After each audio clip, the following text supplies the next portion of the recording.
सजेति सिन्दुर्वदनो देवो यत्पादपङ्कजस्मरणं वासरमणिरिव तमसारासन्नास्त्रिविघ्नानां या कुन्देन्दुतुषारहारधोरा या शुभ्रवस्त्रामृता या वीणा वरदण्डमण्डितकरः या श्वेतपद्मासना या ब्रह्माच्युतशङ्करप्रभृतिभिर्देवैः सदा वन्दिता सा मां पातु सरस्वती भगवती निःशेषदाढ्यापः मूकं करोति वाचालं पङ्गुं लङ्घयते गिरिं यत्कृपात्तमहं वन्दे परमानन्दं माधवम् नारायणं नमस्कृत्यं नरं चैव नरोत्तमं देवी सरस्वतीं व्यासं ततो जयमुदीरयेत् वसुदेवसुतं देवं कंसचाणूरमर्दनं देवकी परमानन्दं कृष्णं वन्दे जगद्गुरुं गुरुर्ब्रह्मा गुरुर्विष्णु गुरुर्देवो महेश्वरः गुरुः साक्षात् परं ब्रह्म तस्मै श्रीगुरुवे नमः। श्रोता वक्ता श्रीराम समर्थ। जय जय रघुवीर समर्थ। आनेन विजयतान् देवो भगवान् जानकीपतिः श्रीरामचन्द्रः पूर्वेषाम् अस्माकं कुलदैवतं। श्रोता वक्ता श्रीराम समर्थ। जय जय रघुवीर समर्थ। आपण ग्रंथराज दासबोध या विषयावरती यथाशक्ती चिंतन करतो आहोत। काल दिनांक 9 ऑक्टोबर 23 आटपाडी इथे गेलं असल्यामुळे काल प्रवचन करता आलं नाही, तेव्हा कालचं प्रवचन राहून गेले ते आत्ता आधी करतो आणि त्यानंतर मग वेळ मिळाला तर आजचंही करतो। दशक 14वा समास 4था सुरू आहे। कीर्तन लक्षण। कीर्तन कसं असावं? कलियुगी कीर्तन करावे, केवळ कोमळ कुशळ गावे, कठीण कर्कश कुरटे सांडावे, एकीकडे श्रीराम। कलियुगामध्ये कीर्तन करावं का? तर त्या कीर्तनाच्या योगाने परमात्मा प्राप्त होतो। परमात्म्याला शोधायला कुठेही जायची आवश्यकता नाही। तो भेटावा असं वाटत असेल ना तर कीर्तनात जावं। भगवंताने सांगितलंय नारदाला, नाहम वसामि वैकुंठे योगिनां हृदयर्भव मद्भक्ता यत्र गायन्ति तत्र तिष्ठामि नारद। नारदा, ज्या ठिकाणी माझं नामसंकीर्तन सुरू असेल त्या ठिकाणी मी आहे। नामसंकीर्तन साधन पै सोपे, जळतील पापे जन्मांतरीची। नामसंकीर्तन असावं, भगवंताचं नामस्मरण असावं। मग कथा आहे, कीर्तन आहे, प्रवचन आहे, व्याख्यान आहे, ज्या ठिकाणी भगवंताचं गुणानुवाद वर्णन करून सांगितलं जातं ते स्थान आहे। कलियुगी कीर्तन करावे, पण कसं असावं ते? केवळ कोमळ कुशळ गावे। कोमल शब्दामध्ये ते कीर्तन असावं, भक्ताच्या हृदयापर्यंत ते पोहोचणारं असावं, कौशल्यपूर्ण गायन असावं, कठीण शब्द नसावेत, कर्कश शब्द नसावेत, साज संगीत सोडून गायन नसावं, खटखट खुंटून टाकावे, खळखळ खळासे न करावी, खरे खोटे खवळो नेदावी, वृत्ती आपुली श्रीराम। आता कीर्तन असो काही असो, काही ठिकाणी माणसं म्हणजे चांगलीही माणसं जमणार, वाईटही माणसं जमणार, काही काही खटखट करणारी माणसं जमणार, काही काही खळखळ करणारी माणसं जमणार, म्हणजे उगीच वितंड वाद घालणारी माणसं तुम्हाला भेटणार। हो हे असं आहे का, ते तसं आहे का, ह्या ग्रंथात सांगितलंय, त्या ग्रंथात तसं सांगितलंय, इथं असं म्हटलंय, तिथे तसं म्हटलंय। मग अशा तरकट कुतर्क माणसाशी वाद घालत बसू नये। खटखट खुंटून टाकावी, खळखळ खळाशी न करावी. खरं दुर्जन माणसं ते वाद घालायलाच आलेले असतात. त्यांच्याशी वाद घालण्यात आपला वेळ घालवू नये. त्यांना म्हणा, बाबा तू म्हणतो ना ते खरं आहे. खरे खोटे खवळो नेदावी वृत्ती आपली. आपल्याला जर एखादी गोष्ट पटत असली ना तर त्याला किती समजून सांगितलं तर तो ऐकण्याच्याच मनस्थितीत नसतो. त्याला काय तुम्ही समजून सांगणार. खरे खोटो खवळो नेदावी वृत्ती आपुली श्रीराम. तो जरी बरोबर सांगत नसला ना तरी त्याला खरं खोटं करत बसण्यात काही अर्थ नाही. गर्व गाणे गाऊ नये, गाता गाता गळू नये, गौप्य गुज गरजू नये, गुण गावे श्रीराम. गर्व गाणे गाऊ नये म्हणजे मी किती मोठा गायक आहे असा अंतरामध्ये गर्व बाळगून गायन करू नये. गर्व गाणे गाऊ नये, गाता गाता गळू नये. आपला स्वर किती उंचीवर जातो हे आपल्याला कळतं. त्याच्यापेक्षा तार सत्व का तुम्हाला न्यायला गेला आणि जर तिथे तुम्हाला तिथपर्यंत आवाज चढला नाही तर तुमचं असं होऊन जाईल. गौप्य गुज गरजो नये, गुण गावे श्रीराम. ज्या ठिकाणी जाणकार माणसं आहेत त्या ठिकाणी कसं कीर्तन करावं, ज्या ठिकाणी सामान्य भक्त आहेत त्या ठिकाणी कीर्तन कसं करावं. कारण का माहिती का, ते आपण जे कीर्तन प्रवचन करतो ते समोरच्या माणसाला समजलं पाहिजे अशा भाषेत कीर्तन झालं पाहिजे. ज्ञानी मनुष्य समोर असतील तर तिथं तत्वज्ञानाचं कीर्तन प्रवचन झालं पाहिजे. जिथं सामान्य भक्त आहेत तिथे कथा लीला वर्णन करून सांगितल्या पाहिजे. म्हणजे जसा श्रोता असेल तसं. काही लोकांना हास्य आवडतं, काही लोकांना गीत आवडतं, काही लोकांना काय, तर जसं त्या कीर्तनकाराला श्रोते कोण समोर बसलेले आहेत त्याप्रमाणे. आता समजा एखाद्या ठिकाणी ज्ञानी माणसंही बसले तर एका ठिकाणी सामान्य, एकाच ठिकाणी आहेत ज्ञानी आणि सामान्य मनुष्य. तर त्या ठिकाणी कसं कीर्तन करावं याची कला आहे, ती कला समजून घेऊन कीर्तन करावं. घष्टणे घिसणे घसमरणे घर घसर घसरू खरा खाणे घुमघुमो घुमणे योग्य नव्हे. काही वेळेला आपला घसा बसले असतो, काही असतो, त्यावेळेला आपली आपण काळजी घ्यावी असं सांगितलं. पण काही वेळेला निसर्ग येतो. काय एखाद्याचा आवाज कर्कश असतो, एखाद्याला घशाचा त्रास असतो. पण शक्यतो असं असू नये, त्याच्यासोबत काही उपाय करावेत असं समर्थ सांगतं. नाना नामे भगवंताची, नाना ध्याने सगुणांची, नाना कीर्तने कीर्तीची अद्भुत करावी श्रीराम. भगवंताची उदंड नाम आहे. काय म्हटलंय, विष्णू सहस्त्रनाम, ललिता सहस्त्रनाम, शिव सहस्त्रनाम, गणेश सहस्त्रनाम, विष्णू सहस्त्रनाम. म्हणजे त्या त्या देवतांची हजारो नावं आहेत. नाना नामे भगवंताची, नाना ध्याने सगुणाची.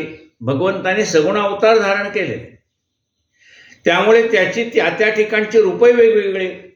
मत्स्य, कच्छ, वराह, नारसिंह, नाना प्रकारची ध्यानं आहेत त्याची. अनेक प्रकारे भगवंताने अवतार धारण केलेले. त्या नाना प्रकारच्या अवताराची ध्यानं वेगवेगळी आहेत, ती ध्यान वर्णन करावी. नाना कीर्तने कीर्तीची अद्भुत करावी श्रीराम. अशी ही वेगवेगळ्या विषयावरची कीर्तनं करावी ज्यामधून भगवंताची अद्भुत कीर्ती जगाला समजावी. चकचक चुका चक चक चुकावेना, चाट चावट चळावेना, चरचर चुरचर लागेना, ऐसे करावे श्रीराम. म्हणजे त्या समोरच्या माणसाला याचं कीर्तन ऐकून चकित व्हायला हवं, त्याला त्या कीर्तनाची गोडी लागावी. आता ह्या कीर्तनकाराचं कीर्तन कुठे आहे तिथे मला ऐकायला जायला पाहिजे असं त्याला एक प्रेरणा निर्माण व्हावी त्या श्रोत्याच्या मनामध्ये. छळ छळ छळना करू नये, छळिता छळिता छळू नये, छळणे छळना करू नये, कोणी एकाची श्रीराम. एखाद्या माणसाला खूप छळू नये. येथे एखादा दोष त्याच्यामध्ये असलेला सांगून, थोडक्यात सांगून त्याला मुक्त करावं. पुन्हा पुन्हा पुन्हा पुन्हा त्याच विषयावर बोलू नये. जी जी जी जी म्हणावे ना, जो जो जागे, जो जो जागे तो पावेना पावना. जप जप जपो जनी जनार्दना, संतुष्ट करावे श्रीराम. समोरच्या माणसाची आर्जव करता आली पाहिजे, म्हणजे समोरच्या माणसाला सन्मान देता आला पाहिजे. जप जपो जनी जनार्दना संतुष्ट करावे. जप जपो म्हणजे त्यांची मन राखावी. जपावं म्हणजे काय? समोरच्या माणसाला आपण जपावं. जपावं याचा अर्थ काय? त्याचा जप करावा असा आहे का? जपावं याचा अर्थ त्याचं मन संतुष्ट होईल असं कर्म आपण करावं. त्यामुळे समोरचे श्रोते आहेत त्यांचं मन आपल्याला जपता आलं पाहिजे. त्यांच्या भावनेला कुठे धक्का लागता उपयोगी नाही. जप जपो जनी जनार्दना संतुष्ट करावे श्रीराम. जनी जनार्दन परमात्मा हा श्रोत्यामध्ये बसलेला आहे. तो श्रोता म्हणजे परमात्माच आहे. त्याला संतुष्ट करावं.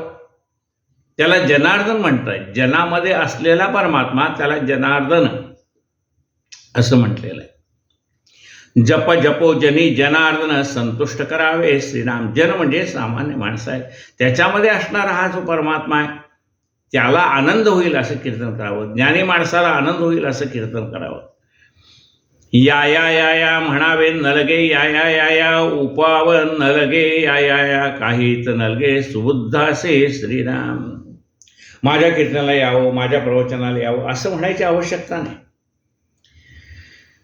तुमचं कीर्तनच असं असावं की लोकांना असं वाटावं की त्याच्या कीर्तनाला जावं. आता लोकांना कसं कळणार तुम्ही कसं चांगलं कीर्तन करतायत म्हणून? तर पहिले जे श्रोते तुमच्या कीर्तनाला आलेले असतात त्यांना ते आवडलं तर ते बाकीच्यांना सांगतात की अरे यांचं कीर्तन सुंदर आहे, आपण ते कीर्तन ऐकायला जायला पाहिजे. म्हणजे समोरच्याला आवडेल तर तो दुसऱ्याला सांगेल की मला आवडलंय बाबा, तुम्ही पण चला पहा, तुम्ही अनुभव घ्या, तुम्हाला आवडलं तर या, नाही आवडलं तर नका येऊ. म्हणजे आपल्याला स्वतःला त्याची काही ॲडव्हर्टाईज करावी लागत नाही. लोकांना आवडलं तर लोक सांगतील आवडलंय म्हणून.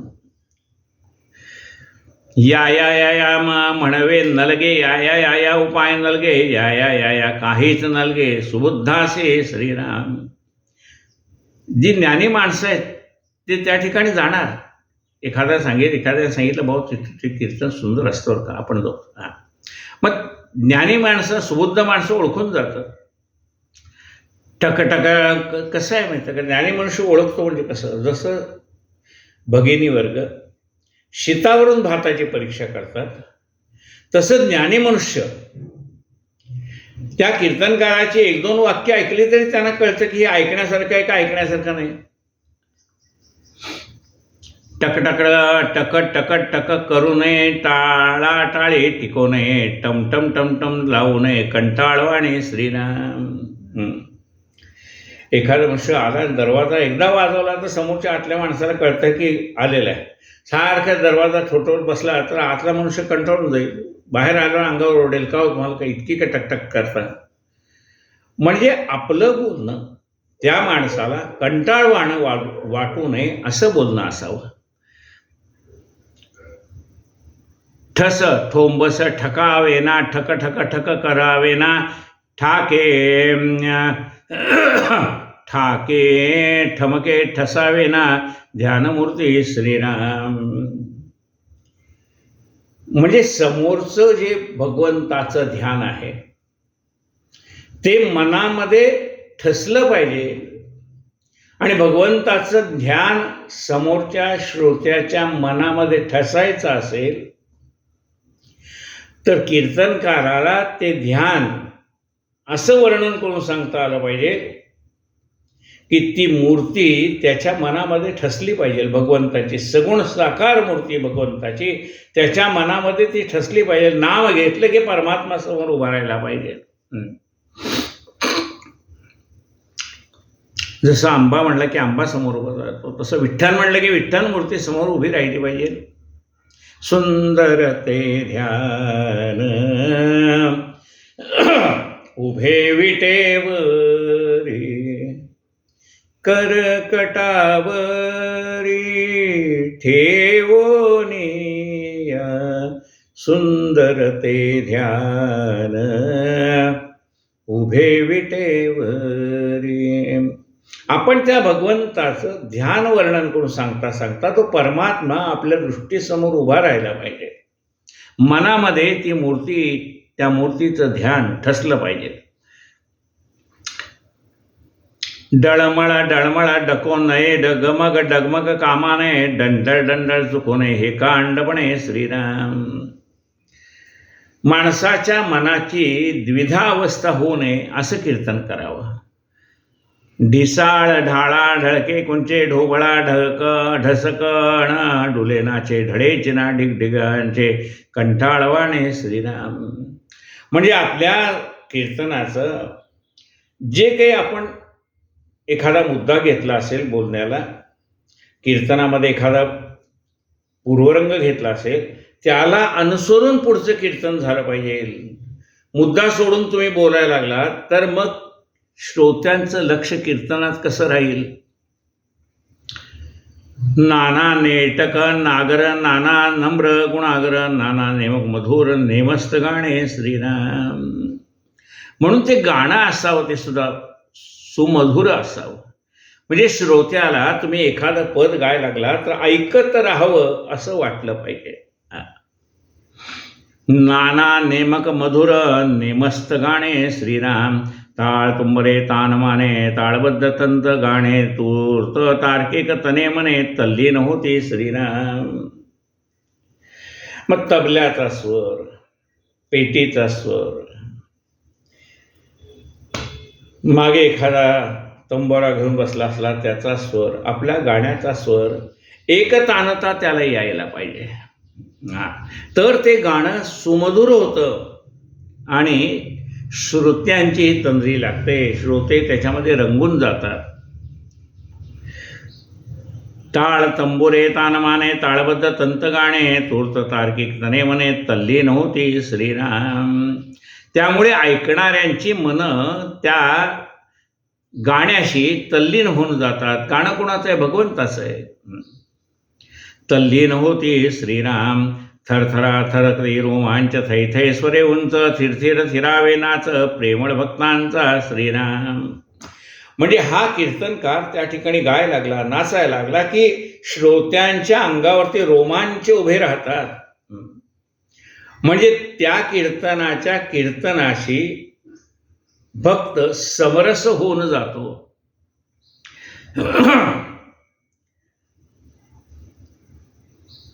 थिर थिर थिरावे नाच प्रेमळ भक्तांचा श्रीराम. दक्ष दाक्षण्य दाटले बंदे प्रबंदे कोंदाटले दम दम दुम दुमो लागले जगदांतर श्रीराम. आपण दक्ष असलं पाहिजे कीर्तन करताना, सावध असलं पाहिजे. मुद्दा कुठून चाललाय त्या मुद्द्यावरती तुम्हाला परत येता आलं पाहिजे. काय होतं, कीर्तनामध्ये नाना प्रकारचे दृष्टांत सांगितले जातात आणि मग त्या श्रोत्याचं मन जर त्या दृष्टांतामध्येच गुंतून पडलं. दृष्टांत कशासाठी? आपला मुद्दा पटवून देण्यासाठी दृष्टांत आहे. आणि श्रोते जर नुसतेच दृष्टांतात अडकले तर चालणार नाही. त्याला मूळ मुद्दा काय आहे, कशासाठी हा दृष्टांत दिला ते कळण्यासाठी पुन्हा आपल्याला मूळ मुद्द्यावर येता आलं पाहिजे.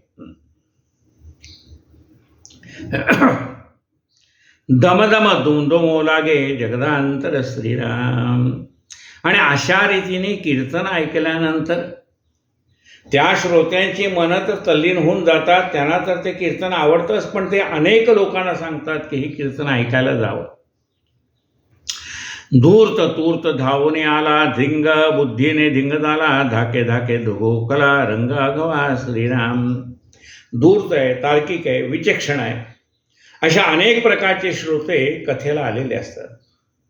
त्या सगळ्यांना समजेल, रुचेल, पचेल, आवडेल असं जर कीर्तन झालं तर अशा प्रकारचे अनेक माणसं तुमच्या कीर्तनाला यायला लागतात. नाना नाटक नेटके नाना माने तुके कौतुके नाना नेमक नेमके विद्यापात्रे श्रीराम. अनेक प्रकारची नाटकं आहेत. म्हणजे ते त्या प्रसंगाशी आपण एकरूप झालं की मग त्या श्रोते सुद्धा त्या प्रसंगाशी एकरूप होतात. कीर्तनकार जर त्या प्रसंगाशी एकरूप झाला तर श्रोते सुद्धा त्या प्रसंगाशी एकरूप होऊन जातात. पाप पळून गेले दुरी पुण्य पुष्कळ प्रगटेवरी परत परत तोपर्यंतरी चटक लागे श्रीराम. पाप पळून गेले दुरी, मनातली पापवासना नाहीशी होऊन जाते. बघा, संत चरण रज लागता सहज, वासनेचे बीज जळून जाये. मग राम नामी उपजे आवडी, सुख घडोघडी वाढू लागे. म्हणून पाप पळून गेले दुरी. मनातले सगळे पापी विचार, वाईट विचार सगळे पळून गेले. पाप पळून गेले दुरी, पुण्य पुष्कळ प्रगटे वरी. अंतःकरणातली सात्विक वृत्ती वाढीला लागते.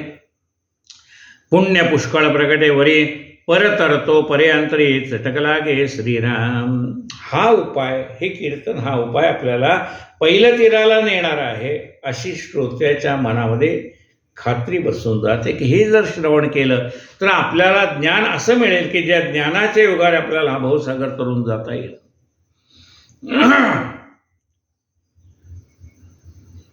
चटक लागे श्रीराम.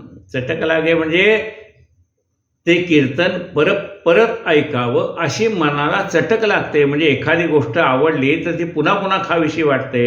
तसं एखादं कीर्तन ऐकलं तर पुन्हा पुन्हा ऐकावं वाटतं. चटक लागे श्रीराम. फुकट फाकट फटवणे नाही, फटकळ फुगडी पिंगा नाही, फिसे फसकट फोल नाही, भकाधा निंदा श्रीराम. म्हणजे त्या कीर्तनामध्ये कीर्तनाचा मूळ विषय सोडून बोलणं नाही, बाष्कळ बोलणं नाही, आणि कुणाची निंदा पण त्या कीर्तनात केली जात नाही असं कीर्तन असावं. बरे बरे बरे म्हणती बाबा बाबा उदंड करती, बळे बळेची बळावती कथे लागे श्रीराम. बरे बरे बरे म्हणती. जे कीर्तनाला आलेले श्रोते ते म्हणतात या कीर्तनकाराचं कीर्तन कसं आहे हो? बरे बरे बरे. हो, चांगलं आहे, हो चांगलं आहे. कीर्तनकार सुंदर कीर्तन करतो. आमचं मन भगवंताच्या चरणी लागतं, इतकं त्याचं कीर्तन सुंदर असतं. बरे बरे बरे म्हणती बाबा बाबा उदंड बोलती. उदंड करती. बाबा बाबा, का बाबाचं कीर्तन आहे हो. बाबा बाबा उदंड करती, बळे बळेची बळकाविती कथे लागे श्रीराम. बळे बळेची. नाही म्हणजे ते कीर्तन आहे ना 4ला सुरू होतं ना, मला 3लाच जाऊन पुढे जाऊन बसायचं, मला माझी जागा पकडायची. बळे बळेची बळकाविती कथे लागे श्रीराम. भला भला भला लोकी भक्तिभावे भव्य अनेकी, बहुभूषण भाविक लोकी परोपकारे श्रीराम. लोक त्याचं कौतुक करायला लागतात, कुणाचं कीर्तन करायचं. भला भला भला लोकी, भला मनुष्यवर का, सर्वसामान्याच्या हिताची त्याला काळजी आहे. बुडती हे जन देखवे ना डोळा, म्हणून कळवळा येत असे, असा हा कीर्तनकार आहे. त्याला लोक नावाजतात. भला भला भला लोकी भक्तिभावे भव्य अनेकी. त्याची भक्ती किती म्हणाले, आदर्श घ्यावा अशी भक्ती आहे. भक्तिभावे भव्य अनेकी, भूषण भाविक लोकी परोपकारे श्रीराम. लोक त्याला भूषण देतात, त्याचा सन्मान करतात, त्याचं नाव लौकिक सांगतात. मानेल तरी मानावे मने, मत्तन व्हावे ममतेने, मी मी मी मी बहुत जने म्हणजेत आहे श्रीराम. समोरच्या माणसाच्या मनाला भावेल असं कीर्तन असावं. लोकांचं आपल्यावर प्रेम आहे म्हणून आपण उन्मत्त होऊ नये.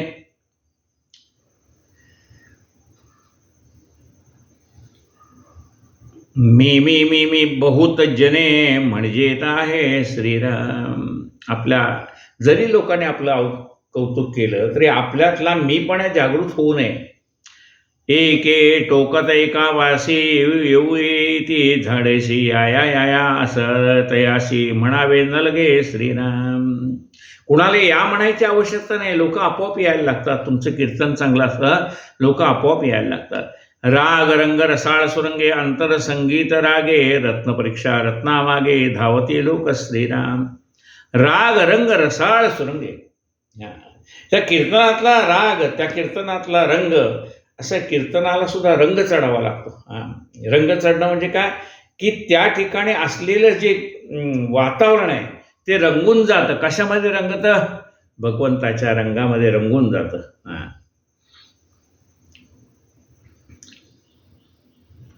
रत्न परीक्षा रत्नामागे धावती लोक.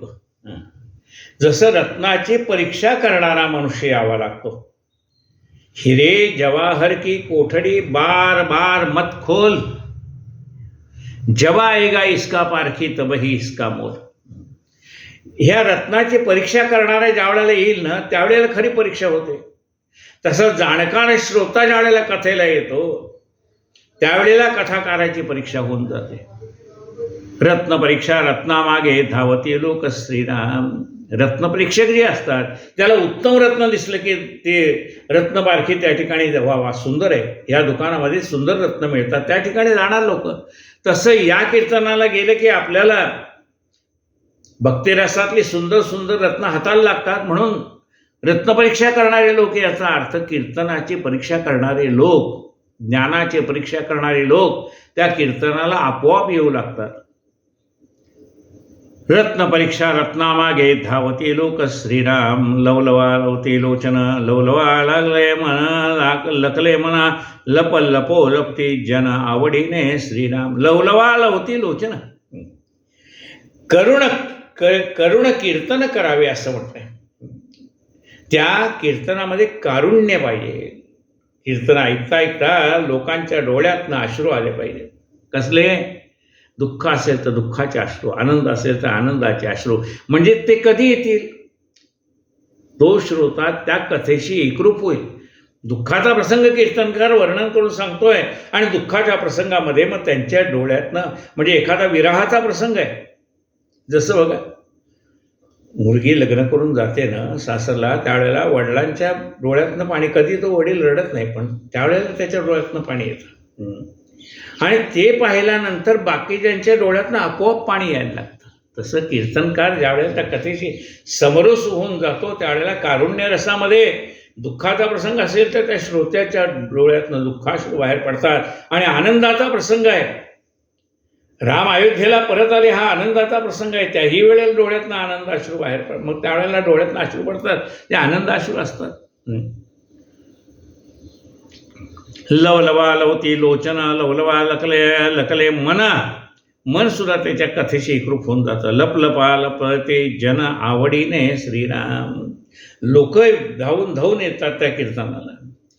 वचने वावगी वदेना वावरे विवरे व्यसेना वक्तृत्वे निवेजना विनित होणे श्रीराम. वचने वावगी वदेना.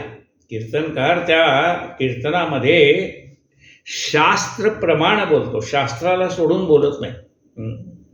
त्यामुळे लोकांचा विश्वास बसतो की हा म्हणले पसारा काही सांगत नाही ना आपल्या पदरचं काही सांगत नाही. जे त्या ग्रंथात लिहिलेलं आहे त्या ग्रंथाला सोडून काही सांगत नाही, त्या विषयाला सोडून काही सांगत नाही, आणि जे सांगतो त्याला प्रमाण देतोय. काय म्हटलंय? वचने वावुगी वदेना. वाटेल तसं बोलत नाही, सप्रमाण बोलतोय. वचने वावुगी वदेना. संत तुकाराम महाराज असं म्हणाले, संत ज्ञानेश्वर महाराज असं म्हणाले, गीतेमध्ये असं सांगितलंय, शिवगीता, विष्णुगीता. म्हणजे त्या प्रत्येक गोष्टीचा संदर्भ तो कीर्तनकार द्यायला लागला. मग म्हणतात की वचने वावगी वदेना. तो काय स्वतःच्या पदार्थ सांगत नाही, शास्त्र प्रमाण बोलतोय. वचने वावगी वदेना वावरे विवरे वसेना वक्तृत्वे निवेजना विनीत होणे श्रीराम. आपल्या वक्तृत्वाने, आपल्या वाङ्मय सेवेने श्रोत्यांची मन शांत करतोय. कीर्तनाला गेल्यानंतर शांत असं तयार होऊन जातो. आणि कधी एकदा कीर्तन, म्हणजे बघा खरं कीर्तन चांगलं कुठलं आहे की कीर्तनाची वेळ संपलेली सुद्धा लक्षात येत नाही श्रोत्यांच्या. अरे बापरे संपलं कीर्तन, घालेन लोटांगड वंदने चरण डोळ्याने पाहे पुरुषे, असा ज्या वेळेला कीर्तनकार म्हणायला लागतो त्यावेळेला आपण आपल्या देहावरती परत येतो. अरे बापरे कसा वेळ निघून गेला कीर्तनात कळलं नाही. वक्तृत्वे निववी जना विनीत होणे श्रीराम. आपल्या वक्तृत्वाने समोरच्या माणसाची मन शांत करतो. बघा आपण त्रिविध तापाने तापलेली माणसं कीर्तनाला जातात ना, अशा माणसांचं मन शांत करणारा तो कीर्तनकार आहे. वक्तृत्वे निववी जना विनीत होणे श्रीराम. आपल्या वक्तृत्वाने समोरच्यांची माणसाची मन शांत करतो आणि त्याच्या बोलण्यामध्ये नम्रता आहे. शांत वक्तृत्वे निवेदना विनीत होणे श्रीराम. सारासार समस्ताला शिकवू जनाला. सहित संगीत सज्जनाला बरे वाटे श्रीराम. सारासार समस्ताला म्हणजे त्या कीर्तनाच्या माध्यमातून या जगामध्ये सार काय आहे, असार काय आहे, हे सर्वसामान्याला कळेल अशा भाषेमध्ये तो सांगतो. सारासार समस्ताला, समस्त म्हणजे ज्ञानी माणसाला आणि अज्ञानी माणसाला. सारासार समस्ताला शिकवू जनाला. सहित संगीत सज्जनाला बरे वाटे श्रीराम. हे तत्वज्ञान सांगताना, सारासार विचाराचं तत्वज्ञान सांगताना सुद्धा संगीताच्या माध्यमातून सगळ्यांची मनं प्रसन्न करतो. सहित संगीत सज्जनाला बरे वाटे श्रीराम. खरे खोटे खरे वाटले, खरे खोटे खरे वाटले, खरखर खुरखुर खुंटले, खोटे खोटेपणे गेले, खोटे म्हणून या श्रीराम. मग तो सांगतो कीर्तनकार, याला खरं खरं म्हणजे शाश्वत, खोटं म्हणजे अशाश्वत. एकदा का माणसाला खोटं काय आहे हे कळलं, खोट्याची अभिलाषा राहत नाही. त्यामुळे खोट्याकडे जे त्याचं मन धावत होतं, अशाश्वताकडे त्याचं जे मन धावत होतं, ते त्यातनं बाहेर पडतंय. आणि खरं काय आहे म्हणजे शाश्वत काय हे त्याला कळायला लागल्यानंतर त्या शाश्वत परब्रह्माकडे त्याचं लक्ष लागायला लागतं. शहाणे शोधिता शोधेना, शास्त्रार्थ श्रुती बोधेना, शुकसारिका शमेना, शब्दतयाचा श्रीराम.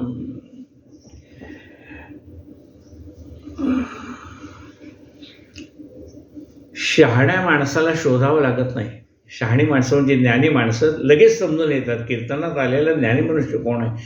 शहाणे शोधिता शोधेना, शास्त्रार्थ श्रुती बोधेना, शुकसारिका शारीरिका शमेना, शब्दतयाचा श्रीराम.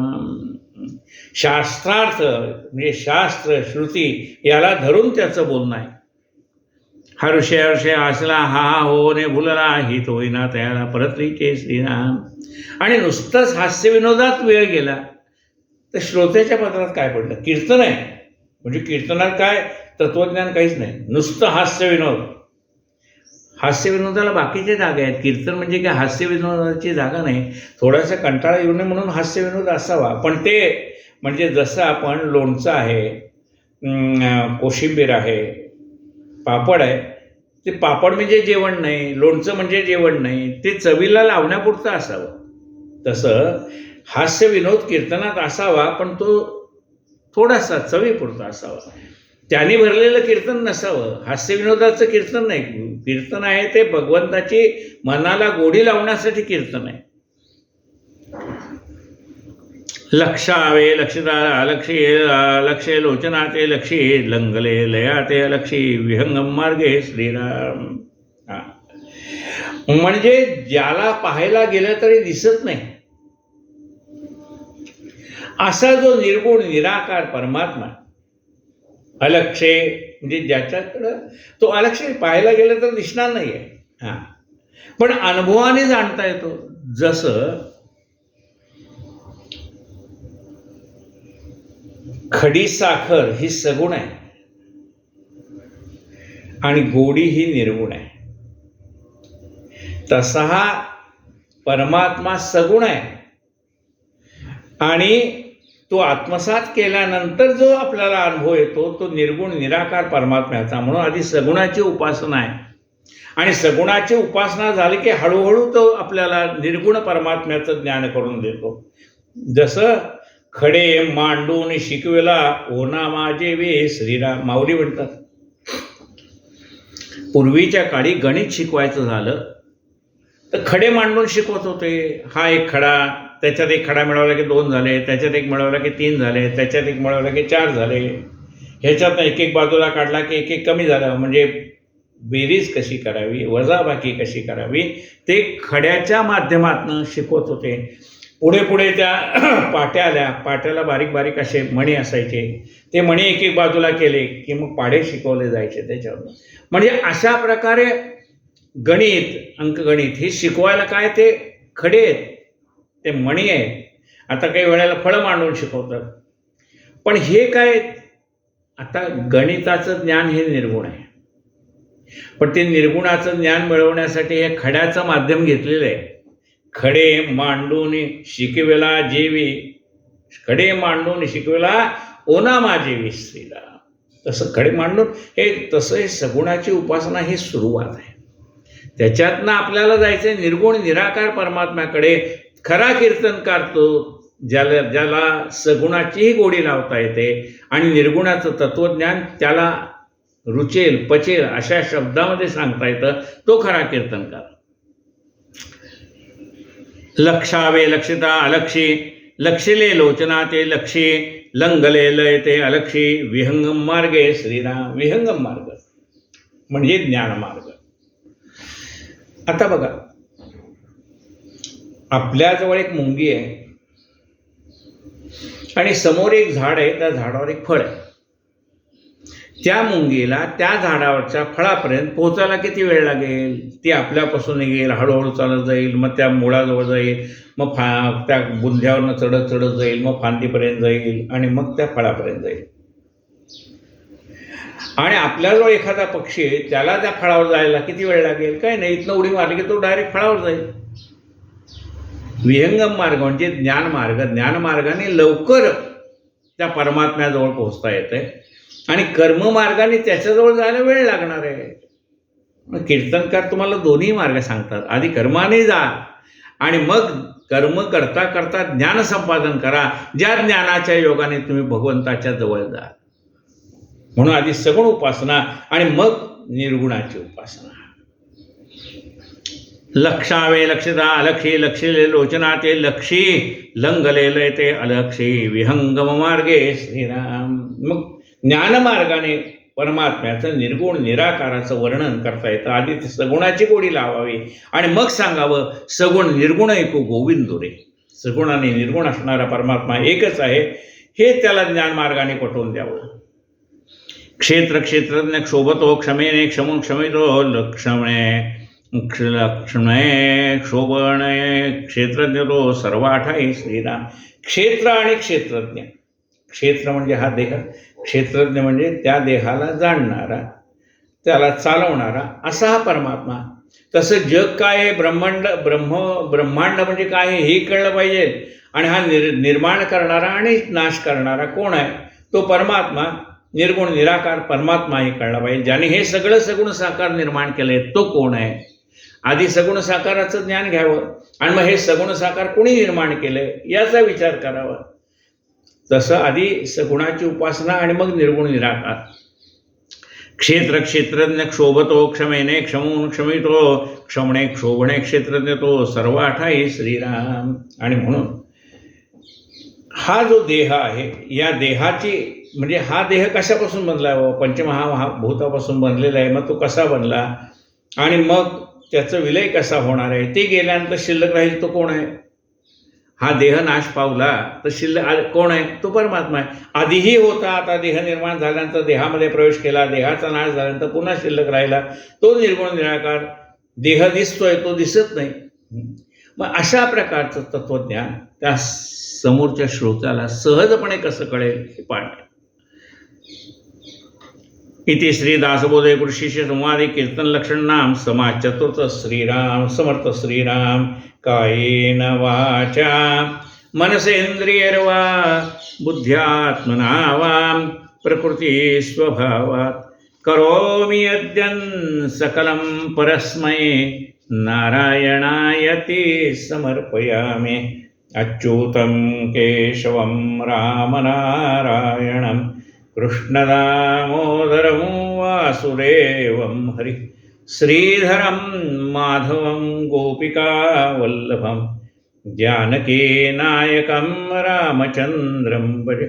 हरे राम राम राम हरे हरे. हरे कृष्ण कृष्ण कृष्ण हरे हरे. गोपाल कृष्ण भगवान की जय. जय जय रघुवीर समर्थ.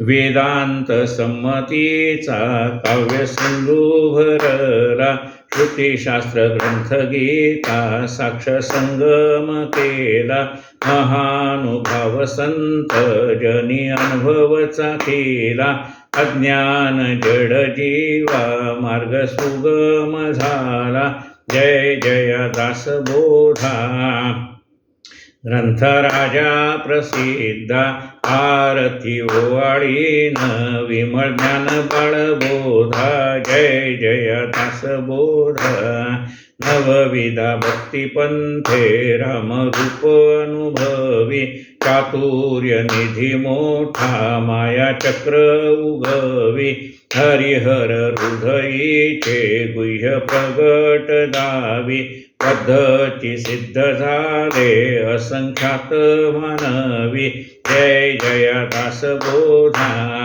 दिसही दशकीचा अनुभव जो पाहे नित्य नेम विवरिता स्वये ब्रह्माची होये अपार पुण्य गाठी तरी श्रवण लाहे कल्याण लेखकाचे भाव गर्भ हृदय आहे जय जय दासबोधा ग्रंथ राजा प्रसिद्धा आरती ओवाळीन विमळ ज्ञान बाळबोधा जय जय दासबोधा जय जय रघुवीर